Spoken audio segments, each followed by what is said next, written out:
پچھلے ایپیسوڈ میں ہم نے یہ سیکھا سائی فائی موویز میں دکھاتے ہیں کہ کوئی بڑا میٹیئر آنے والا ہے، ارتھ کو ہٹ کرنے والا ہے، تو یہ جو بلینئرز ہیں یہ اپنے لیے ایک انڈر گراؤنڈ بنکر بناتے ہیں بچنے کے لیے، اور کچھ اور ہیں جو اپنے لیے ایک سیٹلائٹ بناتے ہیں، راکٹ بناتے ہیں کہ وہ سیٹلائٹ میں رہیں گے، اوپر کو اسپیس اسٹیشن بنا لیں گے، اور کچھ ہیں جو بہت بڑی سب مرین بناتے ہیں، وہ اوشن کے نیچے رہ جائیں گے. یعنی ان کے ایک سروائیول اسکیپ پلانز ہیں بلینئرز کے کہ وہ دنیا کی تباہی کے بعد کیسے سروائیو کریں گے اپنے آپ کو، رائٹ. ان میں سے ہر اسکیپ پلان کو اللہ تعالیٰ نے قرآن میں ان کی موویز بنانے سے پہلے ہی برباد کر دیا پرویکٹیولی. یہ ایک کانسٹنٹ تھیم ہے انسان موویز کی. کیونکہ ابھی تک انسان کو ایک obsession ہے کہ کسی نہ کسی طرح اقطار السماوات والارض سے کہیں نکل جائے.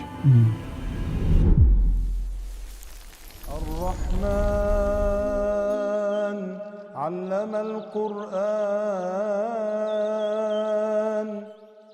السلام علیکم استاد. وعلیکم السلام. پچھلے سیشن میں ہم نے جیسے قیامت سٹارٹ ہو چکی تھی وہاں پہ جو اس کے سٹارٹنگ مناظر تھے جس میں سے آسمان سے شعلے برسنا تھا یا تانبوں کا گرم ہو کر برسنا تھا، اس کے بارے میں ہم نے سٹارٹ کی. اور اب باقاعدہ ایسا لگ رہا ہے کہ اب آسمان پھٹنے والا ہے، تو وہ ایک قیامت کا منظر بالکل سٹارٹ ہو چکا ہے. تو آج کی جو آیت ہے ہماری فَإِذَا انشَقَّتِ السَّمَاءُ فَكَانَتْ وَرْدَةً كَالدِّهَانِ، یہاں پہ جو آسمان کے پھٹنے کی جو منظر کشی کی گئی ہے اس کو یعنی اس کے لیے الگ رنگ استعمال کیا گیا ہے اور اس کے پھٹنے کا ذکر کیا گیا ہے. تو اس پہ ذرا اپنی وہ رائے دیجیے گا کہ اس منظر کو اور بھی سمجھنے کے اس میں لیے. جو تصویر کشی ہے اس کو پہلے سمجھنے کی ضرورت ہے. یرسل علیکما شواظ من نار کا مطلب ہے کہ وہاں سے فائرنگ تو ہو رہی ہے لیکن پھر بھی کوئی نہ کوئی خلل رہ جاتا ہے. یعنی پورا آسمان تو فائرنگ نہیں بن گیا نا، ہو سکتا ہے بیچ میں کوئی گیپ ہو جہاں سے پھر بھی کوئی سوچنے کی کوشش کرے کہ شاید کہیں نکلنے کا راستہ ہے، رائٹ. تو ویسے تو سائنٹیفکلی ہر سیکنڈ میں کروڑوں کی تعداد میں میٹیئر زمین کی طرف ابھی بھی آ رہے ہیں، لیکن وہ اتنے سائز کے ہیں کہ وہ جب ہمارے ایٹماسفیئر تک پہنچتے ہیں تو وہ تقریباً نہ ہونے کے برابر ہو جاتے ہیں اور پھر ہمیں نظر بھی نہیں آتے اور پھر وہ ایویپوریٹ ہو جاتے ہیں، رائٹ. لیکن اس وقت بات کچھ اور ہے. لگتا ہے اتنے بڑے بڑے میٹیئرز اب اوپر سے گر رہے ہیں تو پھر بھی کچھ گیپ رہ گیا. اب اگلی آیت میں اللہ تعالیٰ نے ایسا کیا ہے کہ جو گیپ ہے وہ کیا ہے کہ آسمان پھر بھی بچنے کی جگہ ہے، کسی نہ کسی طرح کوئی نہ کوئی امید رہ جاتی ہے. تو اب وہ امید کا راستہ بند کر دیا. آسمان بذات خود اللہ تعالیٰ نے پھاڑ دیا، اس کو کھول دیا. اور جو تصویر کھینچی گئی ہے یہاں پر وہ اصل میں ایک جانور کے ذبح کرنے کی تصویر ہے. اور کیونکہ جو انشقاق کا لفظ، پہلے تو انشقاق کا لفظ جو ہے نا وہ پھاڑنے کے لیے آتا ہے لیکن وائلنٹلی یعنی بہت اگریسو طریقے سے، زبردستی سے، زور سے پھاڑنے کے لیے آتا ہے. اگر آپ تھوڑا سا کپڑے کو کھینچ کے پھاڑیں گے تو انفطار بھی کہہ سکتے ہیں اسے، لیکن اگر آپ اس طرح سے کھول دیں گے پورا اس کو تو وہ انشقاق کہلائے گا. اسی لیے اسی طرح تشقق جو ہے وہ پتھر کے کریک ہونے کو بھی کہتے ہیں. فَإِنَّ مِنْهَا لَمَا يَشَقَّقُ فَيَخْرُجُ مِنْهُ الْمَاءُ، قرآن میں اس طرح بھی ہے. ثُمَّ شَقَقْنَا الْأَرْضَ شَقًّا، جب زمین پھٹتی ہے اور اس میں سے پودا نکلتا ہے تو زمین اوپن ہو جاتی ہے اور اس میں سے پودا نکلتا ہے. تو وہ جو ایک طرح کی پورے پھٹنے والی تصویر ہے نا اس کو کھینچا گیا. اور اسی طرح جب وہ جانور ذبح کرتے تھے اور پھر گوشت تک پہنچنا ہوتا تھا تو اس کو کاٹ کے کھال کو وہ جو چیرتے ہیں نا، اس طرح کی زبان، جس طرح اللہ تعالیٰ اس طرح سے جیسے کہ آسمان کو ذبح کر رہا ہے. اور تو اب وہ تمام آسمان جس کے بارے میں پہلے یہ تصویر کشی جو قرآن میں ہو رہی ہے اس صورت میں، وہ اس کا عکس بتایا جا رہا ہے جو پہلے بتایا تھا. پہلے کہا تھا وَالسَّمَاءَ رَفَعَهَا وَوَضَعَ الْمِيزَانَ، تو اس کے پہلے اور اس کے ساتھ نجوم، چاند، سورج، وہ چیزیں جو ہمیشہ اسٹیبلٹی کا ایک منظر تھیں، جو ہمیشہ ایک حساب سے چلتی ہیں، جو کہ جن کے اندر ایک کامنس ہوتی ہے، جن کے اندر ایک پرسکون منظر ہوتا ہے. زمین پہ جتنا بھی کیوس ہو جائے، جتنی بھی تباہی بربادی ہو جائے، جنگ ہو، زلزلہ ہو، کچھ بھی ہو، آسمان ہی رہتا ہے. آسمان میں یعنی اگر بادل چل رہے ہیں تو بادل ہی چل رہے ہیں، نیچے جنگ ہو رہی ہے لیکن بادل بڑے آرام سے چل رہے ہیں. اوپر سورج نکل رہا ہے، سورج گر رہا ہے، اس کی کوئی سپیڈ تیز نہیں ہوئی، کم نہیں ہوئی، کچھ نہیں ہوا. زمین میں جو کیوس ہوتا ہے نا اس کا آسمان پہ کوئی اثر نہیں ہوتا. تو آسمان اصل میں پھر انسان کے لیے ایک طرح سے ایک ہی چیز جو رہ جاتی ہے جو ہلتی نہیں ہے اپنی جگہ سے، ہل ترا من فطور جیسے اللہ تعالیٰ نے کہا ہے نا، وہ پھر سائیکولوجیکلی بھی ایک چیز بن جاتی ہے جو ہماری اسٹیبلٹی ہے، آسمان. بالکل ٹھیک ہے. تو اب اللہ تعالیٰ نے وہ چیز بھی ہم سے لے لی قیامت کے دن. فَإِذَا انشَقَّتِ السَّمَاءُ، اب آسمان کو بھی پھاڑ کر کھول دیا. اور پھاڑ کر کھولنا یہ اس کا ایک طول اور ایک عرض ہوتا ہے، یعنی کپڑا ہے جس کو پھاڑ کر کھولا جاتا ہے، کھال ہوتی ہے، اس کا ایک سائز ہوتا ہے، اس کی ایک لمٹ ہوتی ہے. اللہ تعالیٰ نے آسمان جس کے بارے میں ہم سوچتے ہیں تو ہمیں لگتا ہے نہ اس کی کوئی وڈتھ ہے، نہ طول ہے، نہ عرض ہے، نہ وڈتھ ہے، نہ ہائٹ ہے، یعنی انلمیٹڈ ہے. لیکن اللہ تعالیٰ نے اس کو اس طرح سے یہاں پر اس کی منظر کشی کی ہے جیسے اس کے سامنے تو وہ ایک چھوٹی سی چیز ہے جس کو اس نے پھاڑ کے کھول دیا. سو فَإِذَا انشَقَّتِ السَّمَاءُ. پھر اس کے بعد یہاں پر پہلے تو مصیبت زمین کی تھی اور شاید آسمان میں کوئی نہ کوئی جگہ بچنے کی ہے. اب آسمان بھی جب پھٹ گیا تو اس سے مراد اب کیا ہو سکتی ہے؟ اس سے 2-3 چیزیں مراد ہو سکتی ہیں، کیونکہ اللہ تعالیٰ نے یہ آسمان کے کھلنے اور پھٹنے کی تصویر اور جگہ بھی ہمیں پیش کی ہے. وَفُتِحَتِ السَّمَاءُ فَكَانَتْ أَبْوَابًا مثلاً. اور مقصد یہ ہے کہ جب وہ دروازے کھلیں گے آسمان کے اور پھر بادل الگ الگ ہٹ جائیں گے تو هل ينظرون الا ان ياتيهم الله في ظلل من الغمام والملائكه وقضي الامر. فرشتے اترنے شروع ہوں گے، اللہ تعالیٰ کی آرمیز آنے لگی ہیں. تو جس طرح ایک پرانے زمانے میں ایک جو بادشاہتیں ہوتی تھیں ان کے جو شہر ہوتے تھے بادشاہوں کے، اس میں وہ پہاڑ کے اوپر تو ان کا محل ہے، نیچے پورا شہر ہے اور شہر کے گرد بہت بڑی فصیل ہے. رائٹ. اور اس کے بڑے بڑے گیٹس ہوتے ہیں، آپ گیٹ کے تھرو آپ کو سیکیورٹی کے تھرو جانا پڑتا ہے. اگر کوئی باہر سے فوج آ رہی ہے اس پہ اس کو قبضہ کرنے یا جنگ میں، تو اگر وہ گیٹ تک پہنچ جاتے ہیں تو ایک الارم ہوتا ہے. ایک دفعہ وہ گیٹ کھل گیا تو اب آرمیز آنا شروع ہو جائیں گی. آسمان ایک طرح کا گیٹ ہے، اب وہ گیٹ پھاڑ کر کھول دیا ہے. اب اللہ تعالیٰ کی فوج یعنی کہ فرشتوں کے آنے کا وقت ہے، لیکن ان کے آنے سے پہلے جب گیٹ پھٹتا ہے یا برباد ہوتا ہے تو اس کا بھی ایک دھواں ہوتا ہے، اس کی ایک ایکسپلوژن ہوتی ہے. اب اس ایکسپلوژن کے سین کو یہاں پر تصویر کھینچی جا رہی ہے اس کی کہ وہ کیسا لگے گا. فَإِذَا انشَقَّتِ السَّمَاءُ فَكَانَتْ وَرْدًا. اب اذا کا لفظ بھی بہت ضروری ہے یہاں پہ.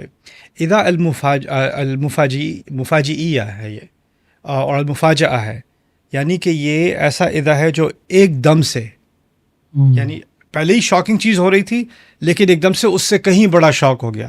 جیسے کوئی ایک جگہ کوئی دھماکہ ہوا اور ابھی ہم اسی سے ڈیل کر رہے ہیں تو اس سے بہت بڑا دھماکہ ہو گیا. تو پہلے ہی بہت سارا کیوس تھا اس سین میں، اتنی افراتفری تھی، اور اس کے بعد اس سے کہیں زیادہ بڑا مسئلہ کھڑا ہو گیا. آسمان اٹ سیلف جو ہے وہ پورا آسمان ہی پھٹ گیا. پھر یہاں پر وردہ کا لفظ جو کہ یا تو پھول کے لیے استعمال ہوتا ہے، گلاب کے لیے، وہ بھی ایک طرح سے عکسی جو تصویر کشی ہے قرآن کی. یعنی جو چیز ہم خوبصورتی کے ساتھ ایسوسیٹ کرتے ہیں اب اس کو خوف کے ساتھ ایسوسیٹ کر دیا. اسی طرح آسمان بھی خوبصورتی کا منظر تھا. وَلَقَدْ زَيَّنَا السَّمَاءَ الدُّنْيَا بِمَصَابِيحَ. آسمان کی خوبصورتی کو بار بار اللہ تعالیٰ نے اس کی طرف اشارہ کیا ہے، لیکن اب یہی آسمان ہمیں پھٹ کر ہمیں خوف دلا رہا ہے. رائٹ. اور اسی طرح جو پھول ہوتا ہے اس کی خوشی ہوتی ہے لیکن اس کے رنگ اب خون کی طرح اور لال گلاب کی طرح، اور اس کے مختلف ٹیکسچرز ہوتے ہیں.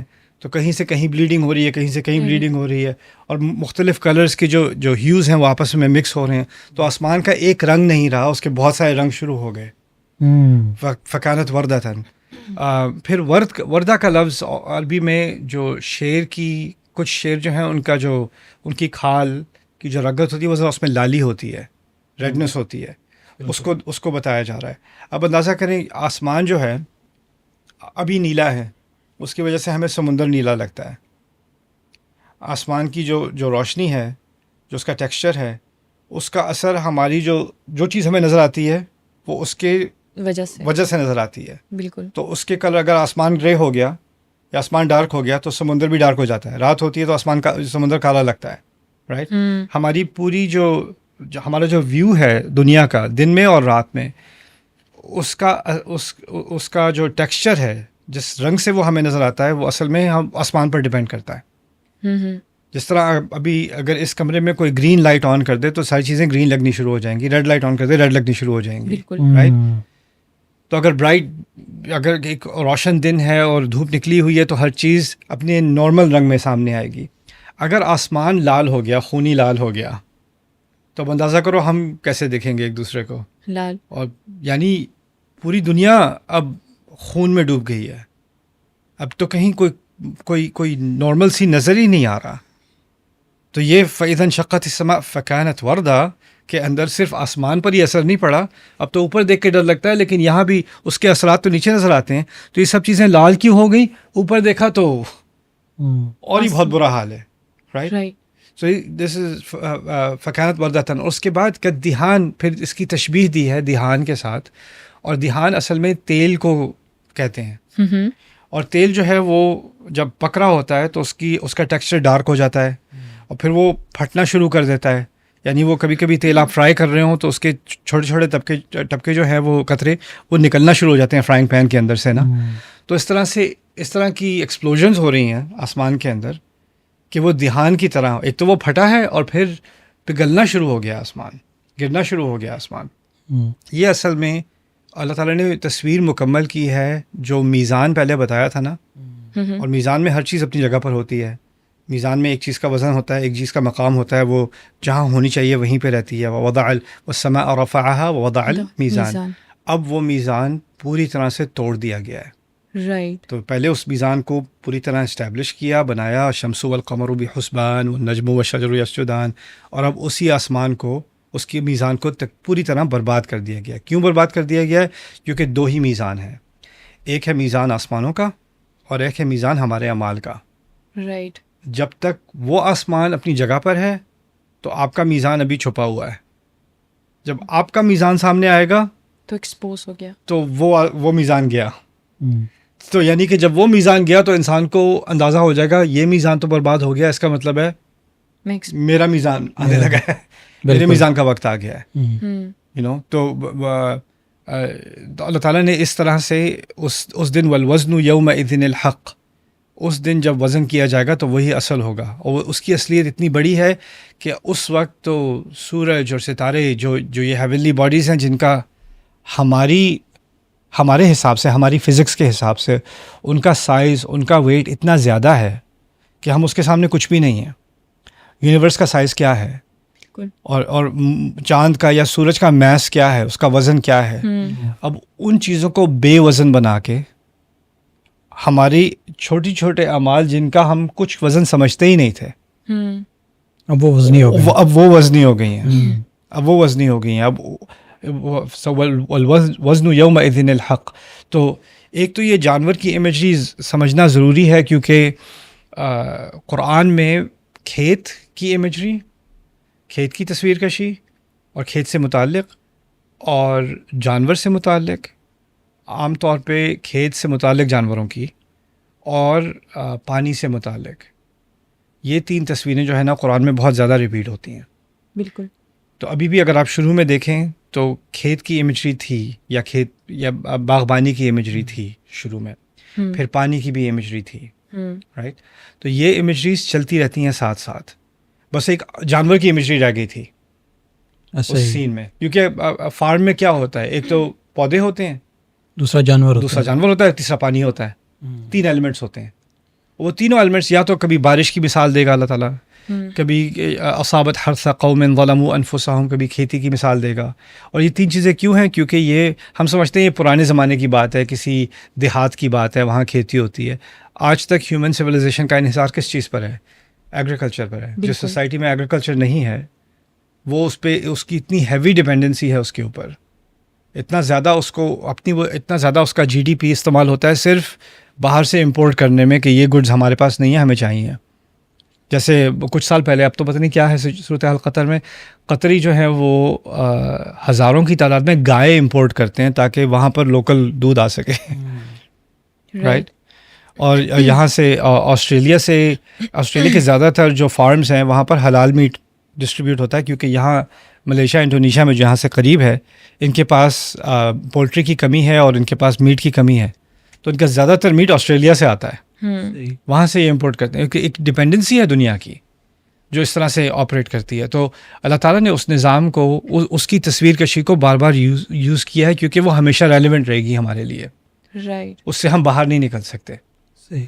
تو اب آسمان کو بھی ایک جانور بنا کے جانور کی طرح ذبح کر دیا. فکانت وردۃ کالدہان. سبحان اللہ.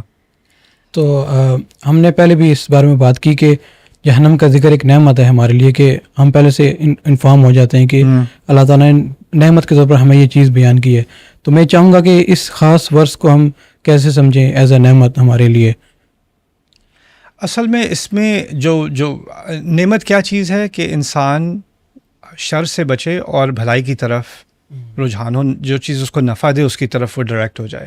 جس طرح ہم کہتے ہیں نا دال علی الخیر کے فاعل ہی, حدیث میں آتا ہے کہ جو اچھی چیز کی طرف آپ کو اشارہ بھی کر دے اس کا اجر وہی ہے جس نے وہ اچھا کام کیا. بالکل رائٹ.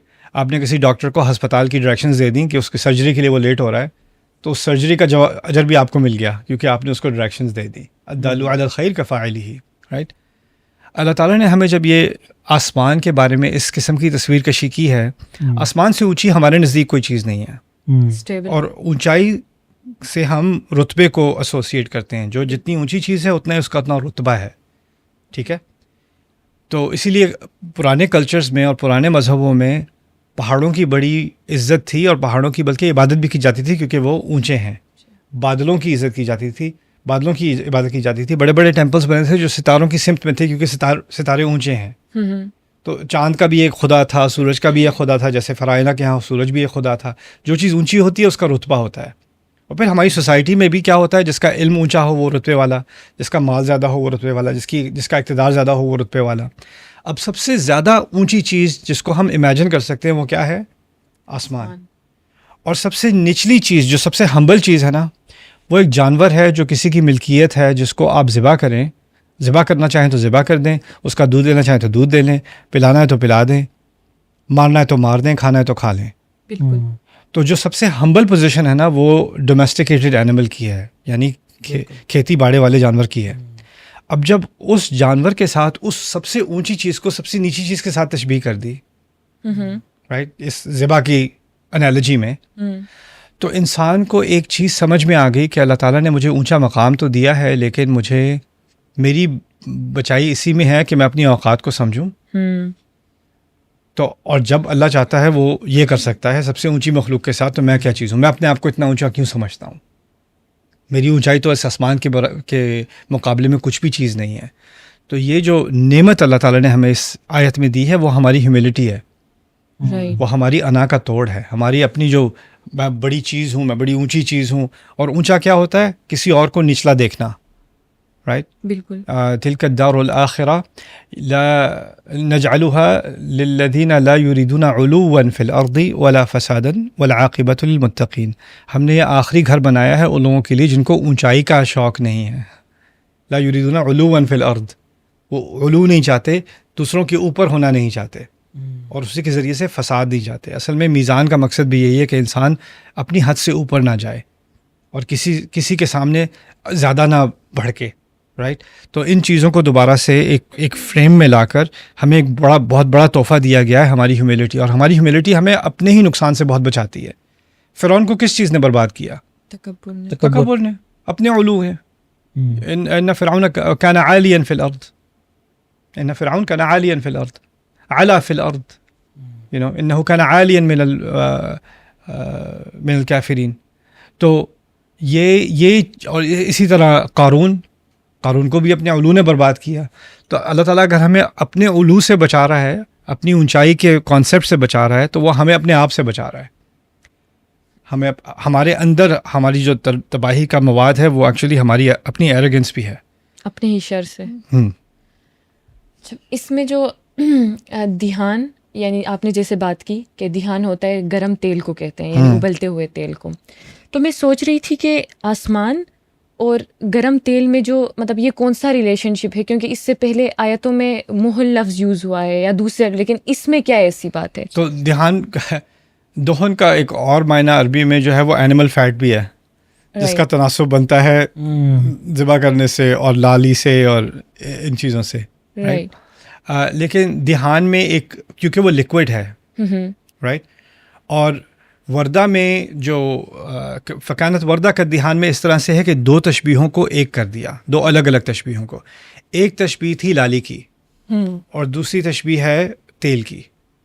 لالی کی تشبیہ سے رنگت کا کانسیپٹ سامنے آ گیا کہ کیسا لگے گا، اور تیل کی تشبیہ سے اس کے پگھلنے کا، اس کا اپنی شیپ لوز کرنے کا، اسٹیبلٹی لوز کرنے کا، اور اس کی ہیٹ کا.